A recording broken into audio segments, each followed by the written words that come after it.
often I find real estate and kind of wills and estates go hand in hand. Often when people are sitting across the table from me, they go, oh yeah, I guess I need a will or that thing, but here's the problem is a lot of people will think about it, but they'll never get around to it. And it's relevant to every single person out there. Even if you don't own a home, you need a will, right? We're all going to die. So Newsflash. Sorry to break, sorry to ruin your day. Well, we way got to be Debbie Downer. We got to lighten it up.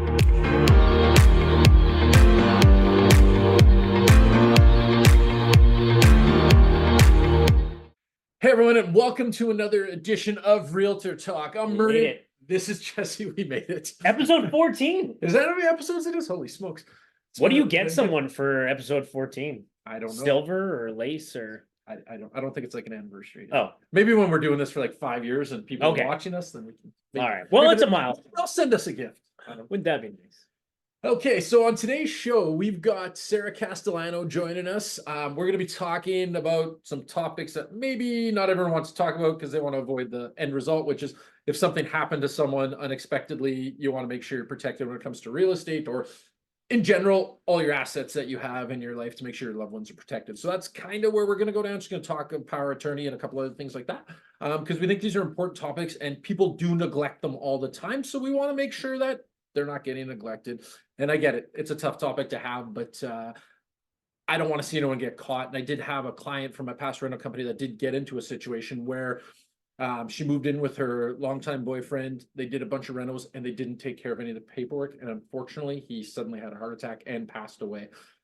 Very sad situation. She is now without a house. She has to go find her own home and she might not even get her money back on the rentals. They're dealing with that with lawyers. But anyways, whatever the case is, please protect yourself. That's what this episode is going to be about. But Absolutely. Jesse's got our local spotlight, so let's cover that. And then we'll bring Sara in. The best part of this local spotlight is Murray has no idea what is in the little black box. Okay. Box. Doesn't Doesn't even say where it's from. No, come on now. All right, dig in. You can open it up while I talk here, Murray, because I know he's a big meat lover. Oh, it's a sandwich. So listen, it's from we Crave. are big fans of Crave Oh, so in Transcona. They do catering. You can go in there. You can get a lot of meals. This is the look at that meat. Philly Looks like cheesesteak. Pepper. Oh, Philly cheese. Philly cheesesteak. So they do catering, food that's already prepared, like we did here, or you can take meals home. So it's fantastic. People's lives are busy. Murray's got a busy life. I got a busy life. Realtors have a busy life, and you probably do as well. So Crave is fantastic if you need to pick up something on the go. So check them out. They're on Plessis, so Park City Commons there, and fantastic. Check them out on social. We'll have all the descriptions when it comes to what they deliver, websites and all their social media handles in the description below. So It's a great place. This is a great sandwich. Give it. I'm sorry. I'm going to keep eating. No, give it. What do you say? Like what? Well, no, you can't say anything. All right, so Murray's going to enjoy that. So check it out. And you know what? There's so many fantastic places. You know what I'm going to do as well?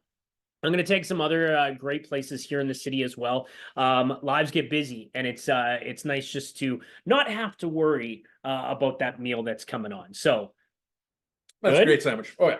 Okay, good stuff. All right. That's awesome. Sorry, people. You don't have to apologize at all. Okay, we're going to dive into the episode here. We're going to bring Sara in because there's a lot of important things that Murray touched on that we're going to dive really deep into, because when you come to a lawyer or a real estate agent, we all want to make everything run smoothly, whether it is that power of attorney, and Sara is going to dive into those right now. Sara, how are you? I'm good. How are you guys doing? Thanks for having me. Always better. Thanks for coming back. This is the first two-time. Is this our two-time? Yeah, this is our first two-time. What an honor. Oh a Saturday Night Live, there is the 5-host club, right? So if you host Saturday Night Live 5 times, you get inducted into a special club. Are we comparing ourselves to Saturday Night Live? We're almost okay, good. All right. I love that. Well, just so you know, I fully expect, an award or a plaque at some point, when I'm the 5th or 8th returning. So we'll work on just that. so you know. Would you accept a macaroni necklace? Because that's as far as my craft abilities go. You know what? I would. All right, I got some skills with Canva. We'll make you something. There we go. I love that. That sounds great. Well, always great to be here again. It's such a pleasure and such an honor. I love working with you guys, and thanks for having me back. You didn't scare me away the first time, so Let's do this again. That's good. Whenever we're in the good books with lawyers, that's That's always the a best good part. thing. That's the best. You know what, So- Sarah? Yeah, sorry, Murray. No, go ahead. Take it off, please. No. There's so many great topics. Yeah, no, so we got some questions we want to ask you, which are all probably topics people don't love to discuss.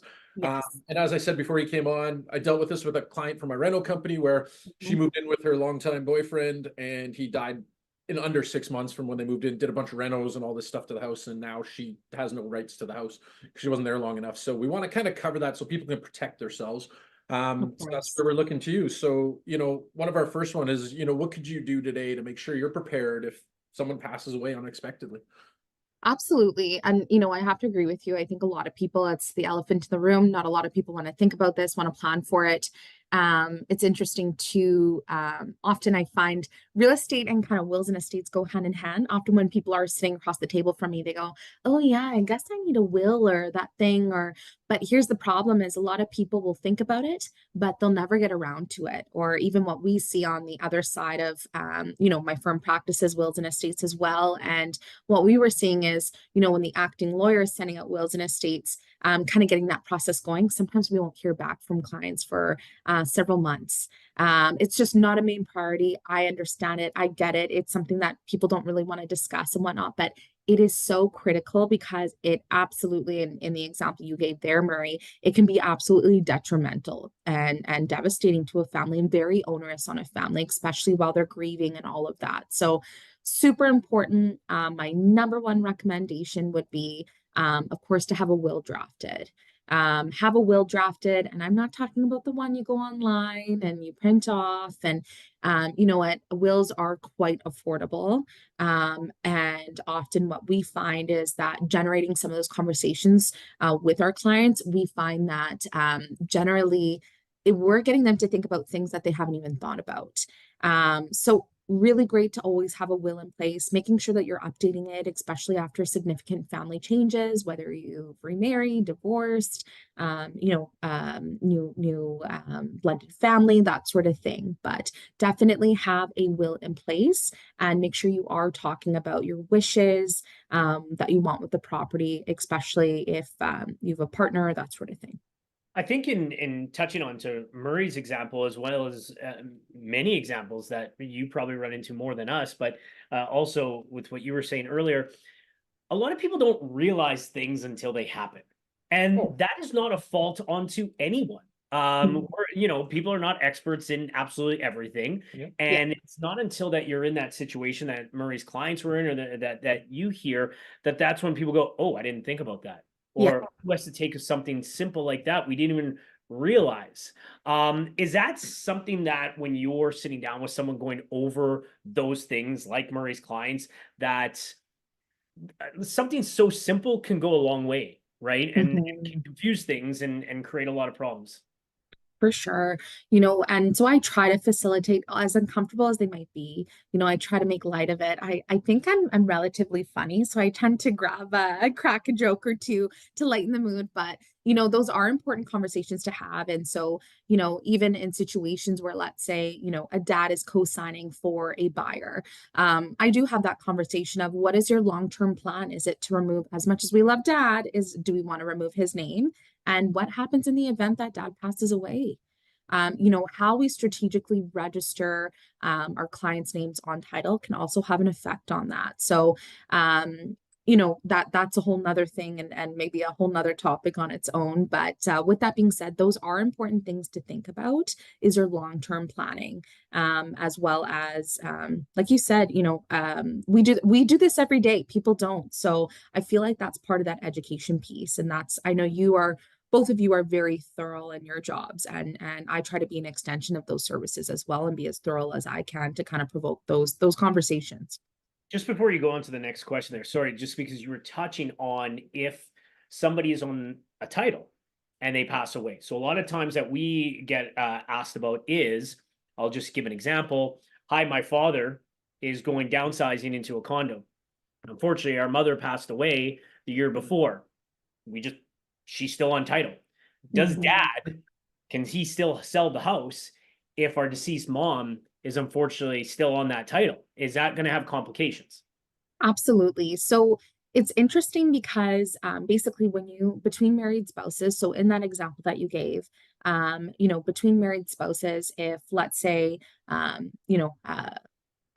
the husband or the wife was to pass away, one or the other, basically the estate goes directly to the surviving spouse unless they have other wishes. So in that example you gave me, we don't have to do something called probate, which we'll get to in a moment here.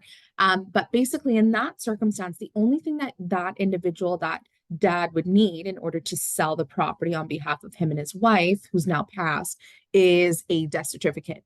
Now, this is something that always trips up clients. They come in and they're like, I got the death certificate. I'm like, fantastic, let me see it. And it's the funeral home death certificate. You need the federal It's or not the one from Stats Canada. And so a few times, that's kind of put us in a bit of a scramble. What people don't realize is that funeral home, yes, it's important, and sometimes that'll allow you to do various things. But what we need at Land Title's office is the actual Stats Canada death certificate. So I know right now, timeline, they're doing pretty good. It's about a week to 3 weeks, but there was some points in time where it was taking, 2 to 3 to sometimes up to 4 months. So, in instances like that, you can rush it. I've had to write a letter to them explaining the situation, that sort of thing. But definitely something that people don't realize upfront that they need. Yeah, I think like when my mom passed, my dad got it within, I think we had it within a week and a half, something like that, Yes. right? Yeah. But most of the places that we had to deal with for a lot of stuff, except for the funeral home one, there was a few when it came to banking and stuff that wanted the actual. Absolutely. Yeah. But you brought up probate there, so why don't we just jump into probate? I've read it. Yeah, let's Just do tell us that. a little bit about what probate is and why it's there. Yeah, absolutely. So often I think, people, unless you've been through it, and unfortunately, until it comes your time where you and your family are unfortunately in that circumstance, probate is where you're basically taking your will and it has to go before the court systems or basically process through the courts. Now, you can do this as a self-rep, meaning that you're doing it without the help of a lawyer, or you can do it using a wills and estates lawyer. So again, most people do tend to lean towards obtaining a wills and estates lawyer just because it can be quite onerous. There's a lot of different questions that come up, tax implications, that sort of thing. So having a professional to kind of help navigate that is always really helpful. But with that being said, so in order to, for example, let's say an individual passes and he has a will, and his house now, client approaches both you, Murray, and Jesse that they want to sell their property. So our first question is going to be, number one, is there any other partner, common law partner, married spouse? If that's not applicable, then what would happen in that case is that the will needs to be probated before they can sell the property. So basically, it allows and ensures that the executors of the will, it gives them the signing authority to sell the property on behalf of the estate. So that's often something that we see that people are not well informed of. Is they go, so my grandfather passed, I'm ready to sell the property. That's great, but probate can actually take a couple weeks to a couple months. At one time, it was taking up to 4 months. It kind of depends when it depends as well. If all goes well, sometimes it'll get rejected. You have to resubmit it, and that could be some delays. So there are some different things that we can do to navigate, but the best thing to do is get that will probated as soon as possible before you even sell your property so that you have the binding and the legal authority to sign off as the executor of the estate. And for the people watching out there, and that's a great, the steps that you have to take that Sarah just mentioned. For people out there, I know I've run into a couple examples. We as realtors can sell your house, okay? And if we're waiting for probate to go through, I've done this a couple times where the house is on the market, okay? We can still accept offers, but that possession cannot go through until probate is granted, right? So an example was I had a house that we listed in November. We sold the house in November, but probate was still going through the courts. So we had to make sure that we explained to the buyer's agent and the buyers that possession could not be until probate was granted. So we extended the possession all the way to March 1st. They had the abilities to wait that long. And if probate came in earlier, we just moved up the possession date, which is totally fine. So if that is ever the case, And I know because going into the spring market, there are going to be situations that people want to get that house on the market. We can still do that. It's just keep in mind that possession cannot be until, correct? Exactly. And then in that example that you gave, we're just writing a condition subject to probate so that they know that that's fluid. The other situation as well as, if I know it's quite onerous sometimes for a family to maintain a property and hold on to it while they're waiting for the probate, bills, all of that, checking in on the home. So another alternative is something called an occupancy agreement, where basically the buyers act as renters from the estate until we can make that legal transfer. So that's another option as well that I've seen and that I've done. That is fantastic that you just said that, right? Because I know you're dealing with so much other stress of, moving forward after the person has passed away, that you don't want to have to worry about that stuff. Or you run into multiple family members that live, in different parts of the province, the country, and we all don't want to go down that road of, right? Sometimes it can get a little stressful if there's multiple people involved, right? And you just want to move forward, right? Absolutely. It's how you're recommending all these things, Sarah. I had a situation, wasn't that 2 summers ago, where brother passed and his brother became the executor. And probate was like 5 months. It was ridiculous. But the lawyer was like, you are not selling this house until we have probate. Like, she was so adamant that we couldn't do anything with this. He's like, I don't want to carry this property. And it was it is onerous. It is, and that's why I think it's so important, just as you go to the dentist for, you go see a dentist for your teeth cleanings, you use a real estate agent when you're purchasing, you're selling.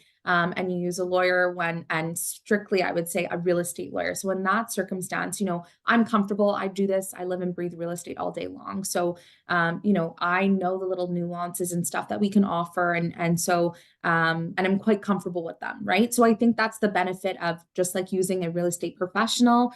Sometimes I see as well, families trying to just, we'll do it privately. And especially in circumstances like this, it is an extraordinary circumstance where absolutely you should be using a real estate professional, because you need that professional to help navigate the emotions, the difficult personalities, and everything that's involved. And it is no easy task. So I definitely think it's a situation where it's absolutely necessary to use a professional. Okay. So one of the other things you brought up is executor of an estate, and there's also a power of attorney. Explain what those two things are to us, because a lot of people don't know. And I, funny enough, just ran into a situation a couple weeks ago, and I reached out to you asking you about it for a client of mine that's going to be selling their cabin, but the mom's got minor dementia, so we got to make sure it's power of attorney. So they're dealing with all that right now. But explain what the two differences are between those, because I think a lot of people think if they're an executor of the estate, they have control over it and it's good to go, which is not the case. So can you explain it to us? Absolutely. A lot of the time I'll have clients come in and go, do you have POA, or which is power of attorney, which I'll refer to it going forward. So when I say, do you have POA? And they're like, yes, I do. They'll send it over and it's the will. It's not the POA. So the other thing as well is, I want to stress this as much as possible, is you get what you pay for. And unfortunately, these free resources online and that sort of thing, they're not covering all of the scenarios, and it's not being super thorough. The other thing as well is, I think, will and POA is not something you want to cheap out on. So I know, everybody's very money conscious. I don't blame them, that sort of thing. I don't think you should pay an extraordinary amount, but I think you should pay a fair amount. And, I've seen numerous examples of you get what you pay for. Because POA is basically something that's in place that designates an individual, or sometimes two individuals, to act on your behalf, should you become incompetent. So, dementia, that sort of thing. Or if, let's say, a variety of reasons. So that's when you can use the POA. The POA, you can no longer use that once that person's deceased. Once that person passes, the POA is put aside. Now you have to move on to the will, and you can only really use the will in its fullest effect once it's been probated through the court. So the other thing is POAs, I've seen a lot of bad ones. I've seen POAs that do not allow that designated individual to dispense with the property. So what that means is that they don't have the authority to purchase and sell property on behalf of that individual.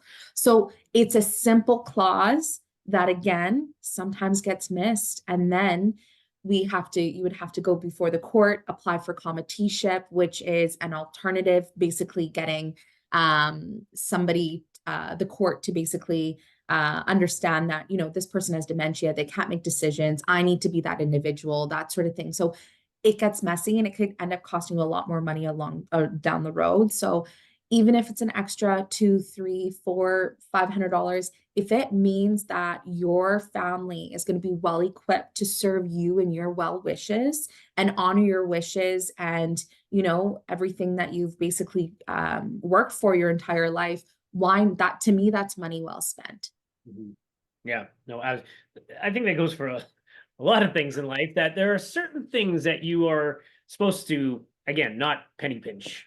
Well, you know, Yes. enough. I'm power of attorney for my dad, and I've actually never thoroughly read that document, so I'm going to go read it now and make sure that Yeah, send it over. I'll everything's be happy covered, to. right? Like, I just told my dad, I'm like, make sure there's some power of attorney. If something happens to you, someone's got to be able to act on your behalf, right? And so that's me. And then, But I mean, and another thing as well is too, you know, sometimes it's important too to have an alternative, because I've ended up in situations where there's a POA, the person that was named POA, you know, is now deceased. Well, who does that go to? So an alternative. The other thing too is that's interesting that a lot of people don't know is, for example, if I named POA of my husband, and my husband becomes incompetent, and basically doesn't have the capacity to make those decisions. So, you know, dementia is an example, or that sort of thing. Then I actually can't use the POA to sign off on his rights in the property because I'm his spouse. It would actually have to be the alternate in that circumstance. So see, there's all these little nuances that, again, a lot of people don't think of. And often I see people at the end of these things, at the end of their journey. Real estate's usually the last thing. And a lot of the time they're coming to me defeated, exhausted, and a little bit bitter sometimes of the deceased, of just the lack of planning, or how onerous it's become on that person, right? Because if they don't do proper planning, your family is going to suffer because of it. I think that's a good overall read the documents in full. oh, for sure. And Sarah, oh, sorry, go ahead. no, I was just gonna say, and don't do the ones that are online that you buy for Yeah, yes, No, Pay yes. money, get it done, because it's important to protect your loved ones. Sorry, I cut you off. no, I was just gonna say, how many times do we update our phones and we just scroll through that agreement Yeah. and like, I agree. Yeah, yeah. I just Well, agree. and that's why you got to sit down with a professional, right? I always say that, like, sit down and all of that. I know my office will be offering wills and estate services beginning in the spring, I think end of March or beginning of April. And you know, that was something that was important that I wanted to bring on. So I'm bringing on another lawyer, and with respect to that, just because we it's so important, and a lot of the time those things go hand in hand. And so I want to be able to just, you know, hey, you're thinking about this, let's walk you over to the other office, let's have those conversations. And unfortunately, what I see a lot in the profession is a lot of people just rate shopping. You know, they want the will for $150 or $200, but our life has become so complex, and it doesn't have to be crazy expensive. We're not talking about thousands of dollars. It's quite inexpensive. The only thing is that, you know, you have to sit down, you have to have those important conversations. And unfortunately, you're not doing that if you're just taking one that's online. Talking about, so I got a question that's kind of on my own there. So I did my will about 18 years ago when I had my Oh, first Jesse. or now I'm in trouble. So my question is, I think it's in Brandon, locked up somewhere. When should you kind of review and update things? Anytime you have a major life change. So you God, have, Sarah, You're you gonna know see my him every life. week. Every day I have major. No, I'm just kidding. is this where I tell you that you've Every since time had his sports team plays, you're gonna have to redo his will, because you're gonna like Sarah, every come on. NFL Sunday. You know how bad the Pittsburgh Steelers season was? Yeah, his well, heart is you getting know, weaker the older I get, Sarah. But you should keep them recent and So every yeah, like 1 to 2 years? I wouldn't say it doesn't have to be that often. I'd say like, the reality is, Jesse, you've had boatloads of children before that since that will and different types of assets and all of Yeah. that. Where is going? Yes. Major things. I'm balding in the back. Like there's a lot of major things going on here. Come on. No, I understand though. So but The important, assets. right? It was funny. I brought that up to my wife because unfortunately a couple months ago my stepfather passed away, and that was Yes. the first time that I read a will, and I said to her, "This is the first time I'm reading a will since ours." Wow, that was 18 years ago. Yeah. Maybe we should do something with ours. Absolutely. Yeah. Absolutely.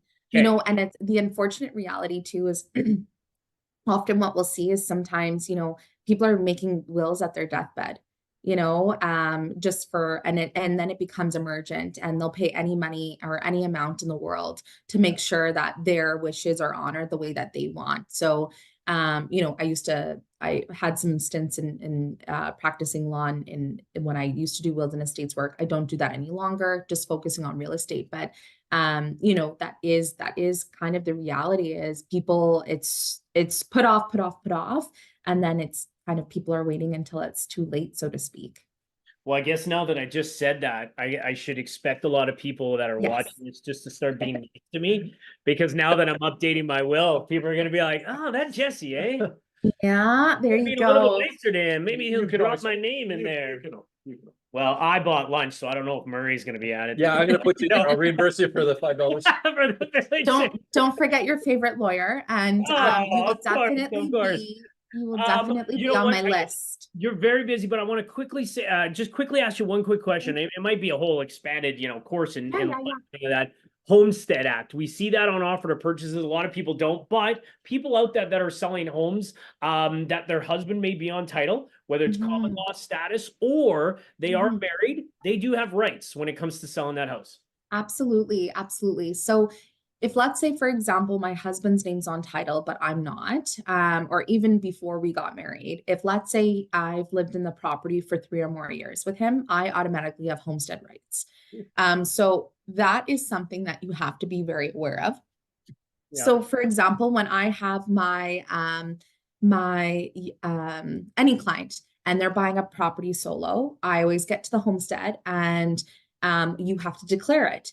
And so it states there, and I state, we ask them in our introductory emails or questions, preliminary, do you have a spouse or common law partner? If they've answered no, I do have that, do pause and I say, in the event you were to meet someone, you have a common law partner or spouse, and they move in with you, they acquire homestead rights after 3 years. The only way to prevent that is, unless you kick them out before then, or you make them sign something like a cohabitation agreement.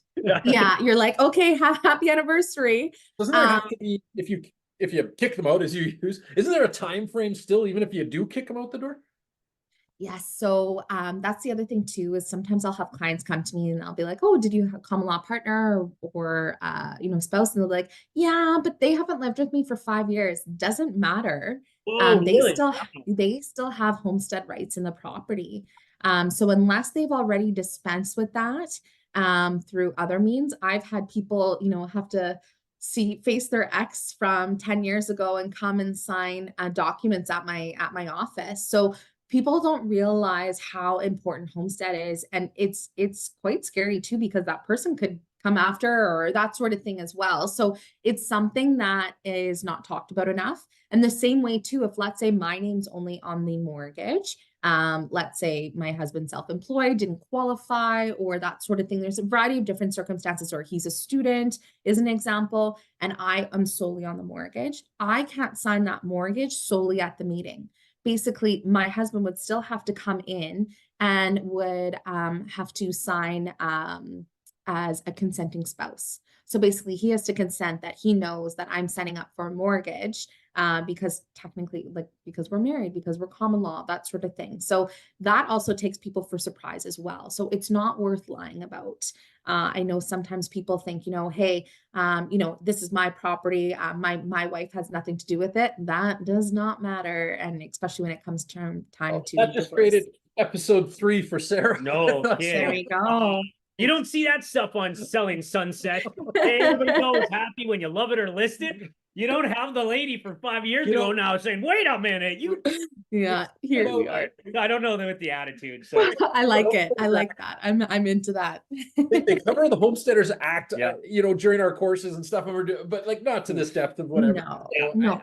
I just, yeah. Holy So shit. I think, yeah, we'll have to maybe expand that a Did I little. just do the mic drop? That just opened up everything there. You have a lot of people watching going, "Oh, geez, I got to think about this." Or I have to call him. And of course, here's I the don't fine know. print is Yeah. every circumstance is different, right? Yeah. So I'm just Yeah. talking about generally, Yes. call your local lawyer to find out if that's applicable, that sort of thing. But generally, it's something that people don't, just because somebody's moved out a year ago, but they lived with you for 8 years prior, that doesn't mean that all of a sudden they don't have to sign off on that homestead, right? So Quick question on that, because we're gonna run out we of got time here. a couple But minutes here. quick question is, if they're paying rent, like, so if the other person is living you, but they're paying you rent, does it count as the same thing?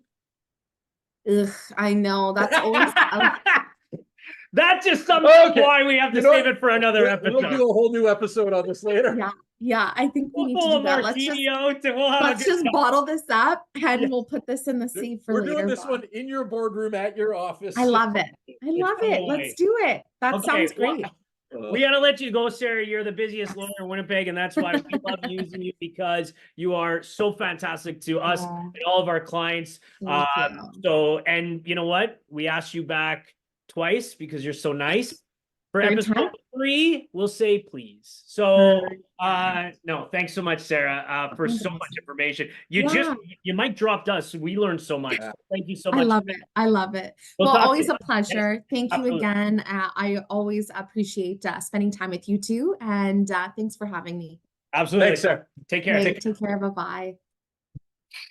Okay. Well, they were just drop on that last one. Holy.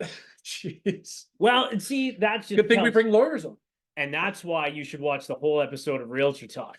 You think just at the beginning, you're just going to hear a little, apples and oranges. Wait till that kumquat comes out. Hey, the kumquat. You know what I love about, one more last plug for Crave here.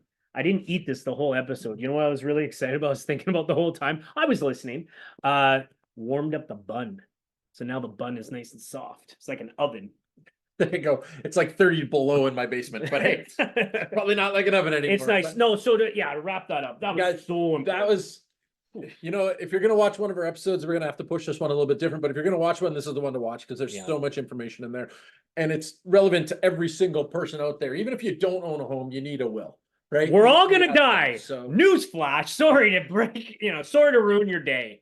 Well, we gotta be Debbie Downer. We gotta lighten it up, What's right? Whatever you do. No, the reality is, it's going to happen. It's an unfortunate thing, but it's one of those things when it's like, or life insurance. Why am I paying for life insurance? Nothing's gonna happen to me. You're protecting your family. You're protecting everything, right? And the biggest, trust us. Yeah, we've seen it. The biggest thing is protect your family. Yeah. Because if something happens, you want to make sure they are good. The last thing I'd want is something happen that my kids are all of a sudden on the street and they got nothing for them, right? So my kids don't know. They're not getting anything of mine. They do now. There's 4 of them. How much money do you think I'm? Oh man. Anyways, why do you think I'm going to Mexico next week? Just myself. No, I'm kidding. I'm taking them. All right. I think that's it. I think Jesse's asking me to babysit in a nice way. Just anyways, everyone, thanks for watching. We really appreciate it. Absolutely. Take care, and we'll talk soon. Talk later.